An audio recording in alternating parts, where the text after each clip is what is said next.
It's 2:30 in the afternoon on June the 26th, 1988. An unusual charter flight prepares to depart Basel-Mulhouse Airport in France, near the Swiss border. NTIs. Captain Michel Asseline is one of Air France's most distinguished pilots. On. Though only 44, he's the head of pilot training for the company's newest plane, the Airbus A320. It's only the third of its kind to roll off the assembly line. Captain Asseline flew this very aircraft from the factory in Toulouse just 2 days earlier. I was in charge of the launching of the 320 in Air France. The company used me to promote the aircraft. Speeches to make, I was constantly on the television, on newspaper. Air Charter 296 would like to roll, please. Asseline's first officer, Pierre Mazière, is also a senior Air France pilot. Air Charter 296. He's invited 2 off-duty flight attendants to come along for the ride on this special flight. The aircraft is booked to perform a low-altitude flyover at a local air show. There are 130 people on board this A320, which is unusual for an air show demonstration flight. They have no luggage. For some, it's their first time on an airplane. There are even children, like 7-year-old Mariama Barry, unaccompanied by their parents. After the flyover, they will be taken on a sightseeing tour around Mont Blanc, the highest peak in Western Europe. Most got their tickets as promotional gifts from a local bank and newspaper. Jean-Marie Schreiber is a young reporter covering the launch of the new plane. As a journalist, I was thrilled to be on the flight, to have a chance to see how people reacted inside the plane.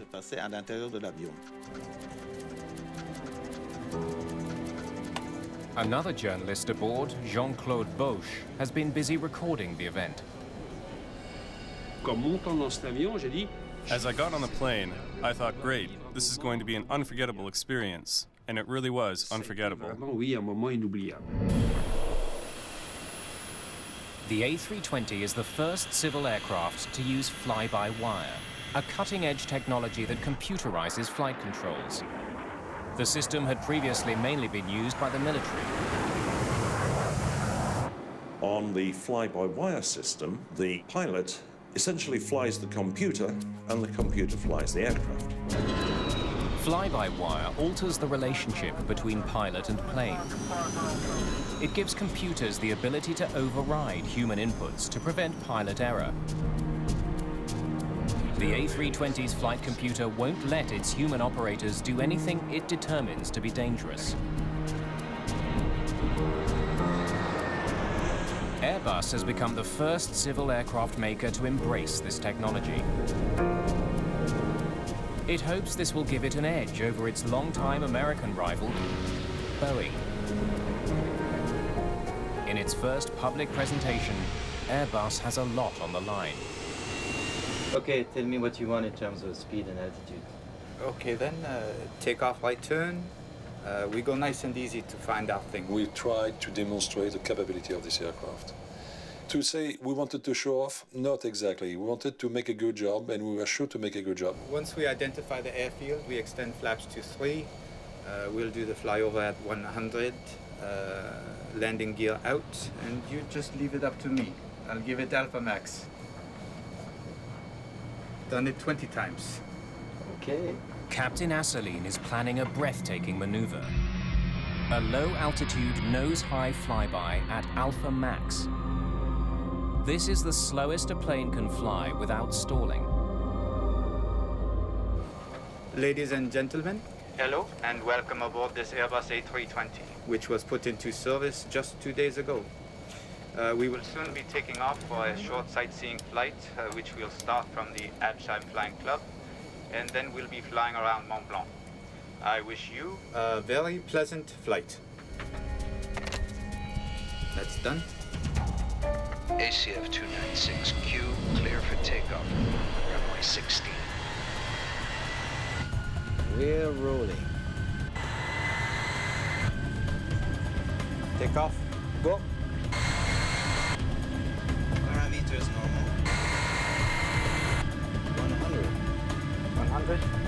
already requesting climb. See that? Yes, that happens. I know the bug. V1. Rotate.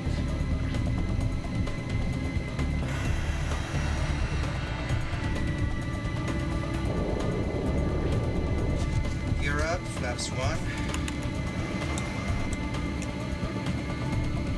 After takeoff checklist completed. It's only a 5-minute flight to Habsheim Airfield, where the airshow is being held.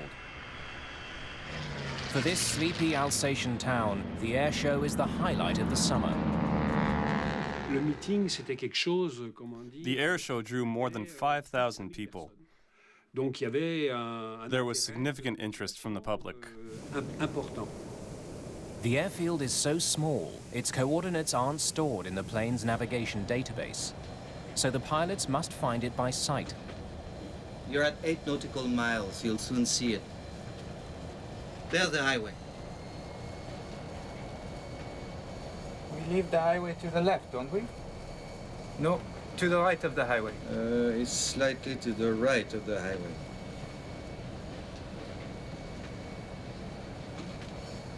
There's the airfield. You've got it, have you? The pilots have spotted the airfield late. They will have to hurry to descend to the planned altitude for the flyover at the airshow. A crowd is forming at the runway. Air Charter 296, good afternoon. Habsheim, hello. We're coming into view of the airfield for the flyover. Yes, I can see you. You're cleared. The sky is clear. Gear down. Okay, we're going in for low altitude, low speed flyover. 296. Roger. Flaps 2. Quebec November Hotel, I'm saying Fox Echo 984. Okay. 984. Put in 984. Flaps 3. Flaps 3. That's the airfield. You confirm? Affirmative. Flight 296 makes a gentle turn to line up with the runway. The pilots must now lose more altitude and speed to get into position for the flyover. 200. 200. Mesdames et messieurs, votre attention s'il vous plaît. L'Airbus A320 à vérifier. Okay, you're at 100 feet there. 100. Watch it. 100. Watch it. The aircraft is now at the planned altitude. For Asseline, this will be the most delicate part of the maneuver. He must keep the plane in a stable position with the nose up, but not too high. I looked at the ground and said, look, he's not high enough, because you could see the grass right out your window. Okay. I'm okay there. Disconnect auto throttle. He disables one of the plane's safety features so that the computer won't speed up the slow-moving plane. Only now, Captain Asseline sees a danger that threatens the lives of everyone on board.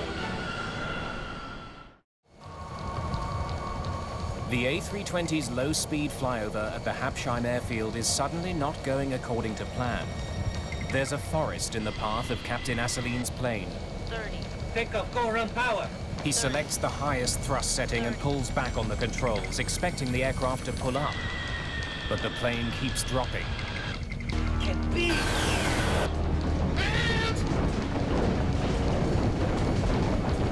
J'ai commencé à voir par le hublot des branches d'arbres. I started to see through the window tree branches. I was astonished. You can imagine being on a trail in a large vehicle, a bumpy trail, driving at 80 or 100 kilometers an hour, and you're shaking from all sides. It was like that.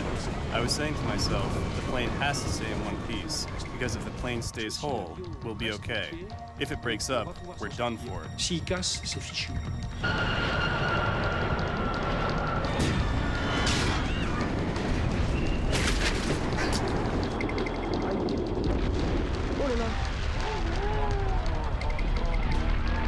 Still full of fuel, the right wing of the jet is sheared off.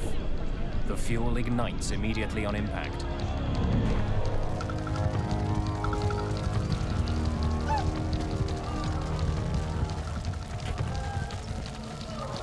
we stopped very quickly. And on the ground, I broke my seat, just because I was holding very firmly. I broke my seat, and I could see lot of flames all over. But about 20 meters high flames around the cockpit, smoke coming from everywhere. The first officer is badly injured. And there's a lot of blood. And even with the full harness, he hit something in front of him. What the hell have you done? I don't know. I don't understand. There was a moment of silence when the plane finally stopped. Incredibly, the fuselage is still in one piece. Everyone has survived the impact, but they're not out of danger yet. Alors là, je me penche. So I lean to the right, and I see red flames. The windows were red. And I think, we held together, but we're going to burn to death. Mais on va mourir brûlé. Then we heard somebody say, get out, there's a fire. Sortez, sortez, il y a le feu. Evacuate the aircraft. Hurry, I'll deal with him. Only 2 exits can be used for evacuation. The rest are engulfed in flames. But thick branches block one of the doors, making evacuation difficult. In the chaos of the cabin, some passengers struggle with their seatbelts. Marie-Françoise Froche is one of the last passengers to leave her seat. She comes across Mariama Barry, who's trapped in her seat. Mariama Barry, she was 7, 8. After the accident, people pushing toward the exit pushed on the backs of the seats, the backs that folded over her, and then she was trapped by her seatbelt. No one saw her. She was forgotten. On l'a pas vue, on l'a oubliée. But it's too late. Both are overcome by smoke before they can get off the plane. In the cockpit, Captain Asselineau struggles to get his injured first officer out of the burning aircraft. I took him from his seat and belt him, carried, I don't know how, and I put it in a slide. When the passenger, all of them, the last one, was out of the plane, I saw my crew. They told me, Captain, they are all out.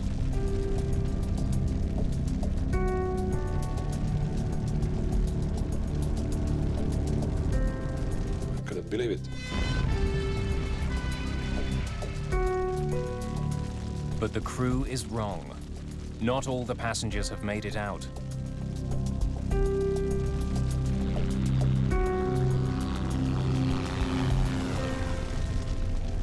Marie-Françoise Froche, Mariama Barry, and another young boy are dead.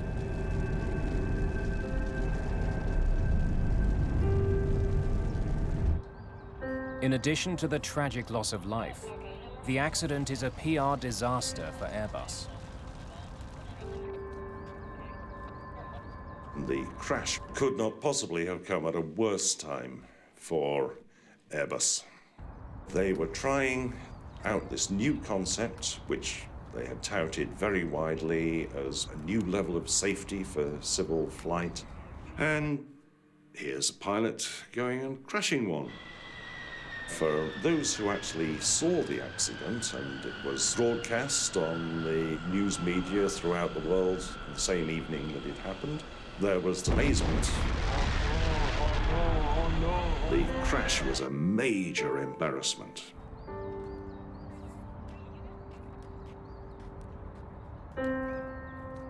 Investigators from France's Accident Investigation Bureau are on the scene of the crash within hours. They need to know why this demonstration flight ended in disaster. They recover the plane's data and voice recorders.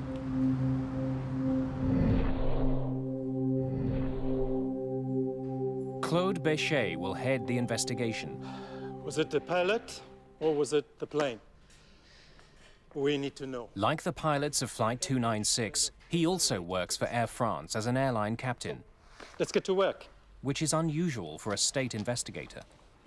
At that time, I was still an airline pilot.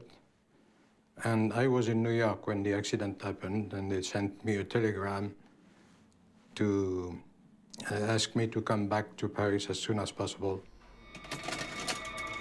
Apart from the flight recorders, investigators have a remarkable piece of evidence to consider. A high-quality video of the accident has been recorded by a French cameraman. It was the first time we had a video of an accident, you know. Normally, an accident happens in the middle of nowhere. Nobody is there with a camera to film it. The tape clearly shows the plane flying right at the trees at the end of the runway. It doesn't seem to be climbing at all.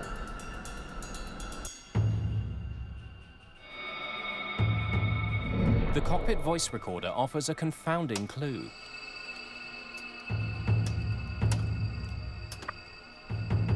Takeoff, go run power. 30.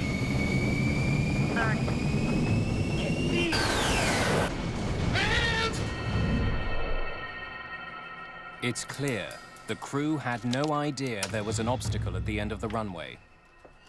Investigators are puzzled. How could a forest take a pilot by surprise?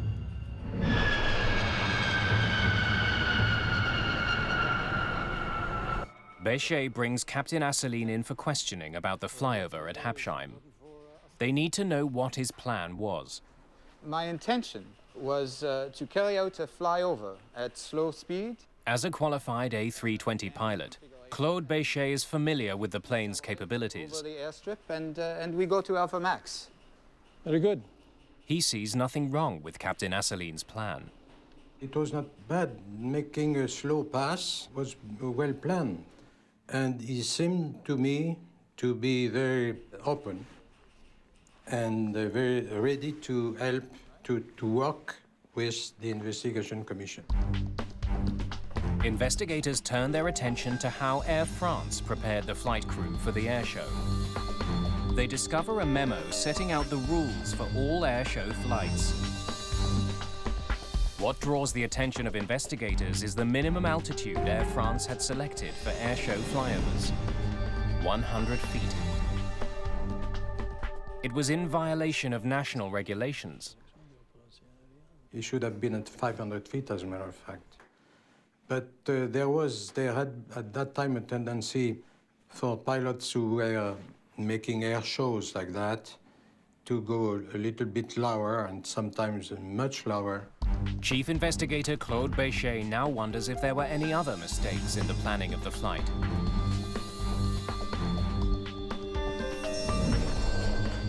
He soon learns that Air France's flight division didn't start drawing up a flight plan for the demonstration until less than 48 hours before the airshow. An Air France employee had prepared maps of the airfield for the crew of Flight 296. Investigators find a serious problem. The forest around Habsheim airfield did not show up on the photocopies.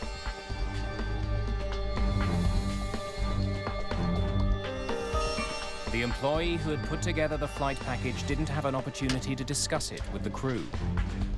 You were using an evacuation shaft? While questioning Asselineau, Bechet discovers that the pilots were also given little time to prepare. Here's the flight package. Thanks. That's highly unusual for an airshow. My co-pilot told me, okay, we make a flight around Mont Blanc, and then we have to make 2 low pass of a small airport, Habsheim. Told me there is nothing special. So for me, it was a normal flight, a normal day. That preparation had not been complete, and there had been no briefing of the crew by the staff. Investigators then make an intriguing discovery at the crash site. They measure the height of the trees hit by Flight 296. They discover the average height of the forest to be only 40 feet. This poses an urgent question. How could an Airbus that was supposed to be flying at 100 feet hit trees less than half that height?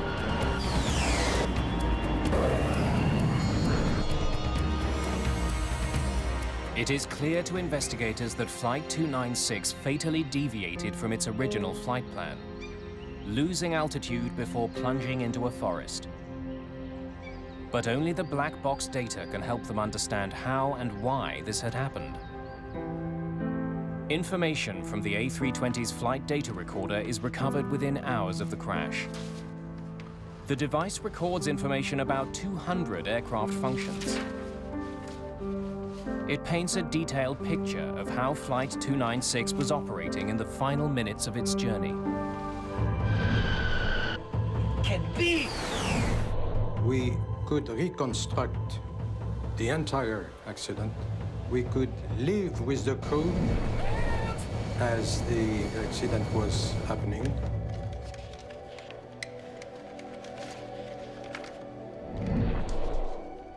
Investigators make two striking observations from the data. The first is that Flight 296 suffered no mechanical breakdowns. The second is that the A320 followed a very different flight path than the one Captain Assouline had planned. Instead of maintaining a stable airspeed and altitude, Flight 296 had slowed down and lost altitude as it performed the flyover. As the A320 crossed the Habsheim airfield, its speed dropped to only 112 knots. That's about as slow as an A320 can fly. The plane's deceleration was so dramatic, it was even visible on the video. Michel Assouline was one of Air France's top pilots. Claude Béchet is hard-pressed to understand how he could have mishandled such a high-profile flight. Pressed further, Assouline explains how the trouble started. You were using a navigation chart? Yes, we had some difficulty locating the airfield. Leave the highway to the left, don't we? No, to the right of the highway. It's slightly to the right of the highway. There's the airfield. You've got it, have you? They spotted the airfield too late. So when they did, they reduced the power and they descended. So they rushed their descent in order to get into position for the flyover. And they were still slowing down when they reached the airfield. That's the airfield. You confirm? Affirmative. But then another problem emerged. The spectators were lined up on a different runway from the one the crew was heading for. The crew of Air France Flight 296 is ill-prepared for their demonstration flight. In planning for the airshow, Air France only provided the crew with information for runway 2, Habsheim's only paved airstrip. But Captain Assouline sees the crowds aligned on a much shorter, adjacent grass field. I was expecting a normal runway. At the latest moment, I saw that it was a grass runway. Captain Assouline lined up with the grass strip. I had no idea that at the end of the runway was a forest. For me, it was bushes only or something. Okay, you're at 100 feet there. Watch it. Watch it.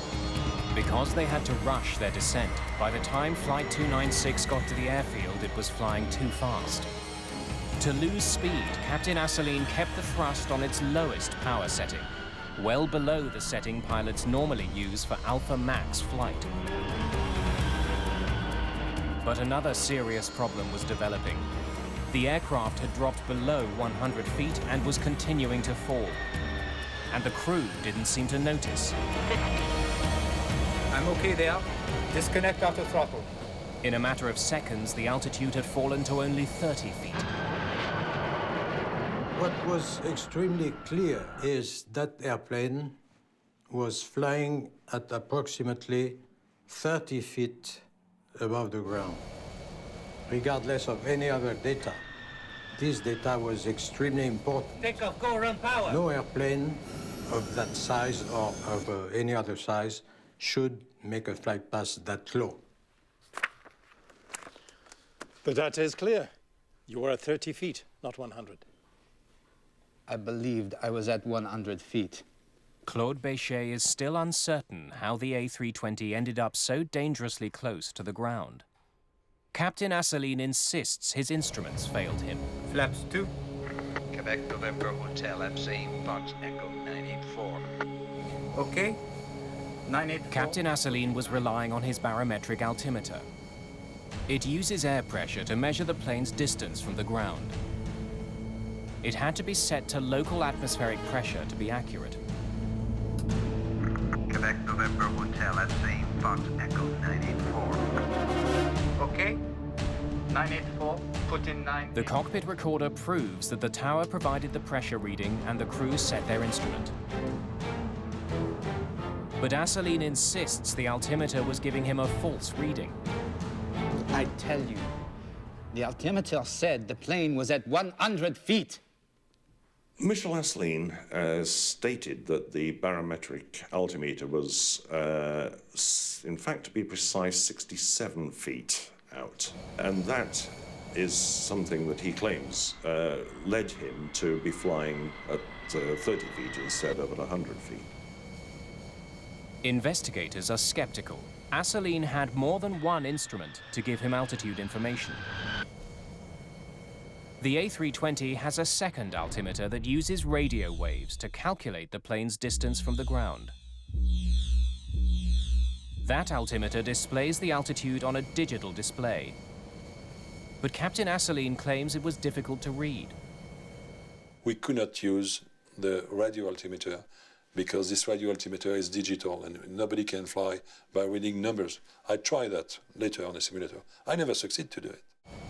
But the radio altimeter has another way of alerting pilots. I'm okay there. 50. A digital voice call-out. Disconnect auto throttle. But Assouline claims he and his first officer, Pierre Mazière, could not hear it. Some people said, but you could have heard the radio altimeter saying 30, 30, 50, 40, 30. No, because at that time this aircraft was very, very noisy. And we have the headset. And we have demonstrated at that time that the radio altimeter warnings or the radio altimeter call-outs, they were not going through the headset. 50. Despite Assouline's defense, investigators are certain that the crew of Flight 296 mishandled a risky maneuver. Béchet has more questions for Captain Assouline. What did you do when you saw the trees? I did what any pilot would do. I tried to climb over them. Investigators learn that in the final moments before the crash, 30. Takeoff, go around power. Captain Assouline applied full throttle. When I was waiting for the engine to spool up, then I realized in front of me there were trees. And I was waiting. But he claims the engines did not respond. And when they finally kicked in, it was too late. I tell you, the engines did not come on when I gave it full throttle. Captain Assouline's testimony raises a troubling prospect. If there was a prolonged delay in engine response, it could indicate a critical problem with the A320's turbojets.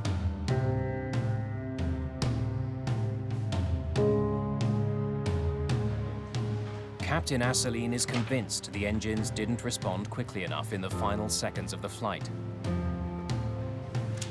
He makes it his mission to prove it. He uncovers an Airbus document warning of a defect on the A320. It says the plane's engine speed could stagnate at low altitude, a condition caused by poor airflow. When this occurs, the engine cannot accelerate. But investigators can find no evidence of such a failure in any of the data from the plane. 30. Takeoff, go around power. In the 5 seconds after Captain Assouline applied full power on the thrust levers, the A320's twin engines had begun to spool up. They reached 84% thrust, close to full power, just before the plane hit the trees. When you put from idle to full power, you have the impression that nothing happens for a few seconds, and then the power comes. That was normal, exactly as predicted by the certification. Investigators are increasingly certain the engines on Flight 296 didn't fail. They find a novel way to verify the data. Video of the crash picked up the distinctive sound of the A320's engines accelerating.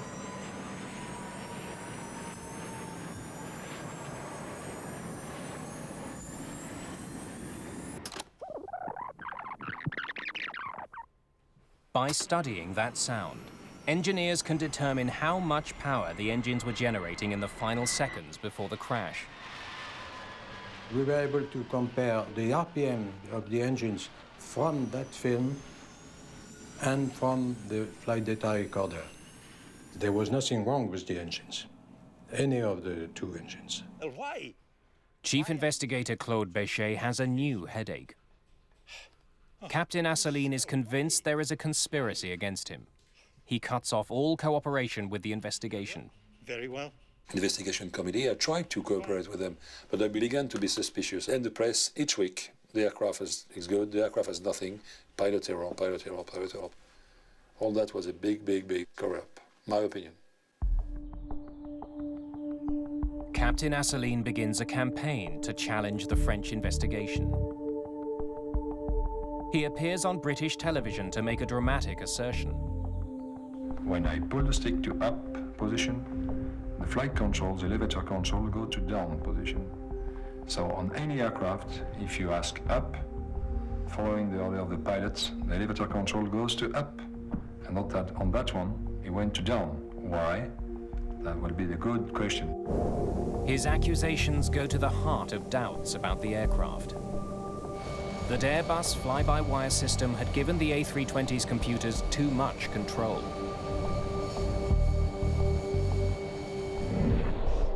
Assouline's claim that the plane didn't follow his instructions is supported by data from the plane's flight recorder. The black box recorded every movement of the pilot's side stick controller. It does show that seconds before the crash, Captain Assouline pulled it back to get the plane's nose up. Investigators compare it with what the plane did in response. They make a perplexing discovery. He's telling the truth. The elevator moved down. In the final seconds before the accident, the pilots had desperately tried to pull up. The side stick controls the plane's elevator. Pulling back on it should raise the elevator and pitch the plane upwards. But that's not what happened on this flight. One of the strange things about the crash flight, which became apparent when the digital flight recorder was analysed, was that during the last few seconds prior to contact with the trees, the pilot was dragging back on the stick as hard as he could, but the flight surfaces were moving into a position to put the nose down. Captain Assouline believes the plane's descent triggered an automatic response by the flight computers. Assouline inadvertently brought his plane to within 30 feet of the ground with his landing gear down and his flaps extended.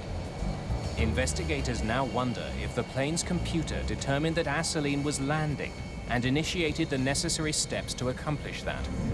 As the plane leveled up with the airfield, it overflew a little copse of trees which took the radar altitude momentarily below 30 feet. That would have been sufficient to trigger the flight control system to enter landing mode. It's possible that in spite of what Captain Assouline was commanding the plane to do, the computer brought the plane's nose down for landing.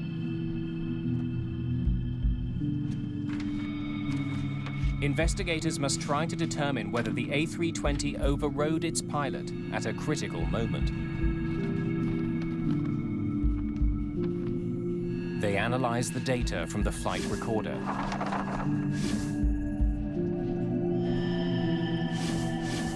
Stop it there.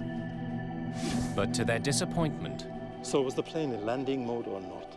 The flight data recorder can't confirm if the plane went into landing mode. The A320 systems are so advanced that the recorder can't track all of the plane's functions. Investigator Claude Béchet comes up with another way to find out. He replicates Assouline's approach to the Habsheim airfield to see how the A320 responds. Okay, let's start the descent. Power to flight idle. Now put it into Alpha Max. That's it. Gently. I replayed the accident, but on the longest runway in Toulouse. Altitude, 40 feet, 35 feet. We replayed the accident exactly what it was. Béchet's plan is to descend to 30 feet, as Asseline's A320 did. Now pull up slightly to level off. Hold it there.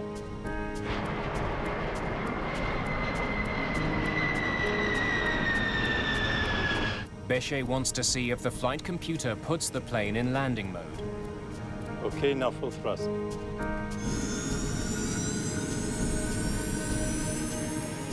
Did you hear that? Alpha protection. The test flight has triggered a nose-down response from the plane's computers, like the crash of Flight 296.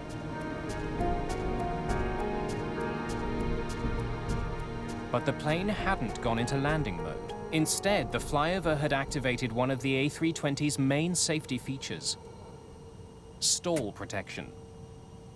Due to a lack of airflow over the wings, flying slowly in a nose-high position can cause a plane to lose lift. The A320's computer has been programmed to bring the plane's nose down when it gets close to stalling. This means that in theory, as long as the flight control system is in operation, the pilot cannot stall the plane. Béchet concludes the flight computers did override Captain Asseline's command. But he believes that by doing so, it had prevented the plane from stalling and crashing just short of the tree line. That airplane didn't stall and, let's say, landed on the trees. The investigation into the crash at Habsheim is coming to an end. Claude Béchet prepares to deliver his verdict. The conclusion of my report was that the airplane was too low, too slow, and with not enough power.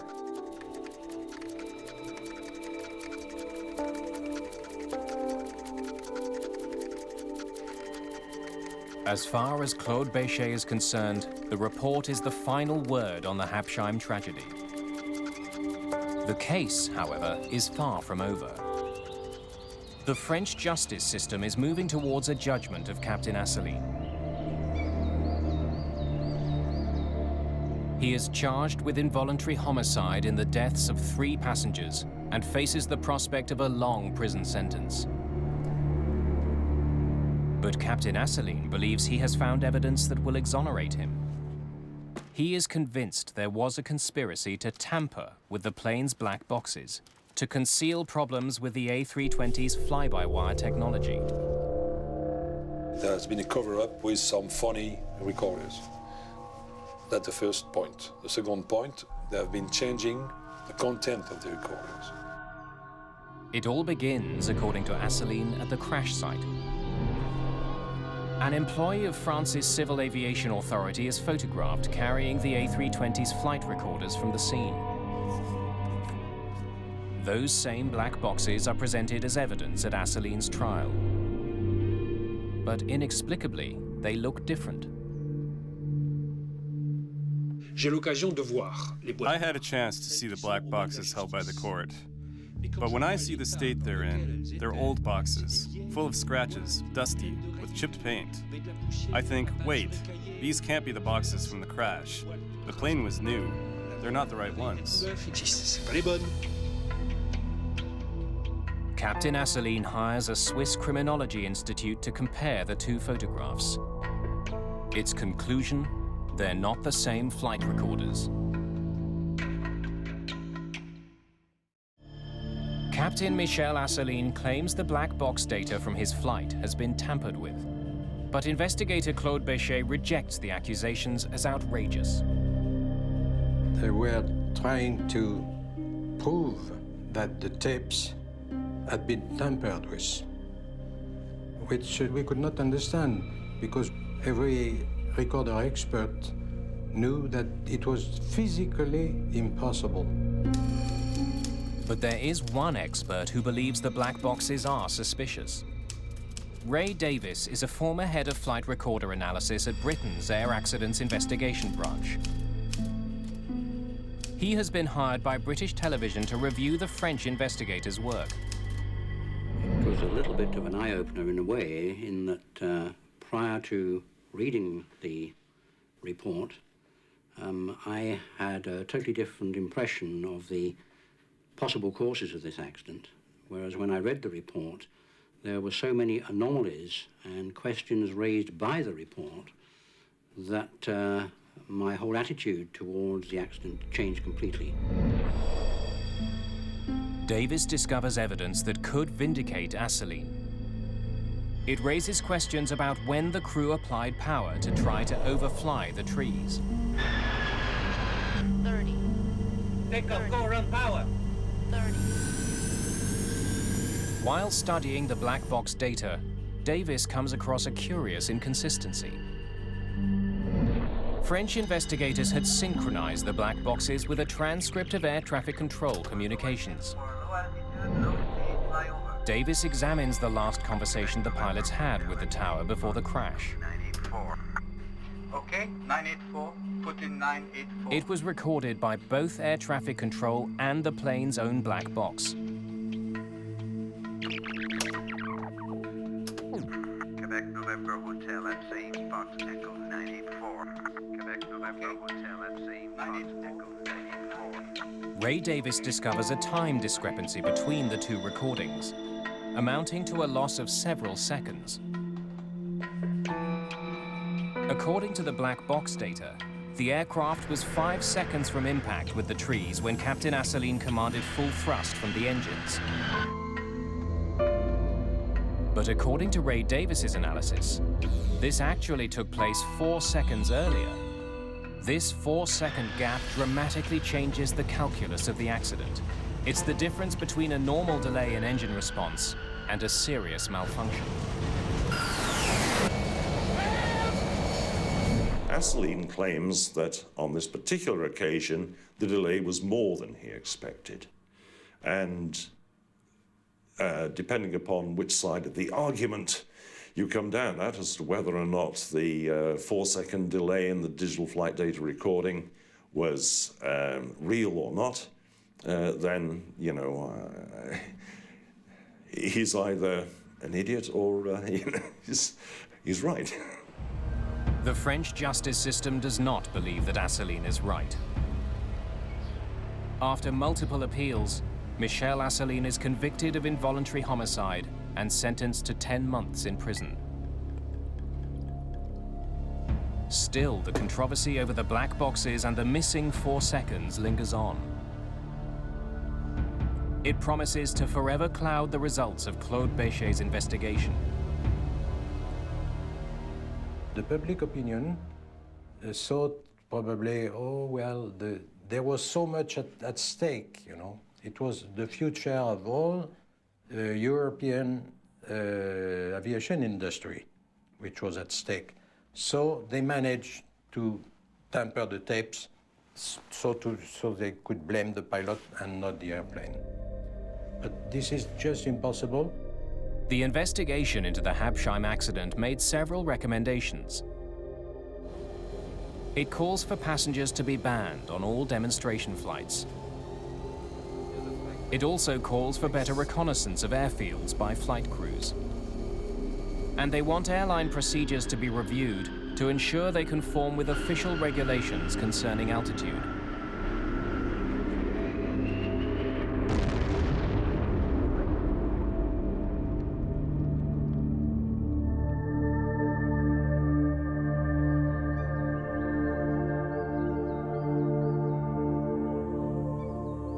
Michel Asseline went on to a career as a teacher and inventor in the aviation industry. He continues to appeal his conviction and has devoted much of his life to clearing his name. The tragedy at Habsheim would have little impact on Airbus industry. The A320 would go on to become one of the most successful commercial aircraft in history, selling over 750 planes in its first 10 years. And fly-by-wire technology would be safely adopted by a new generation of passenger aircraft.